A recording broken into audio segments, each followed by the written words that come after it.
नमस्कार, मी हर्षाली. मंडळी, स्ट्रेस होतोय, सतत निगेटिव्ह विचार करून भीती वाटते, कधी कधी पूर्णच ब्लँक होत आहे, तर ही रील शेवटपर्यंत नक्की पहा. मंडळी, स्ट्रेस कमी करण्याचं एक मोठं सिक्रेट आहे ऍक्सेप्टन्स.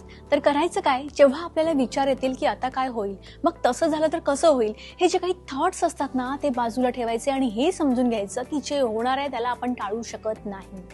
सो जे होणार आहे ते तर होणारच आहे. त्यामुळे जेव्हा तुम्ही ही गोष्ट स्वतःला समजावून सांगता, तेव्हा तुमचं मन शांत व्हायला सुरुवात होते आणि नंतर विचार करायचा आहे की आपल्यासोबत जास्तीत जास्त काय वाईट होऊ शकतं आणि जे काही उत्तर येईल त्याला ऍक्सेप्ट करायचं, कोणतीच कंप्लेंट न करता.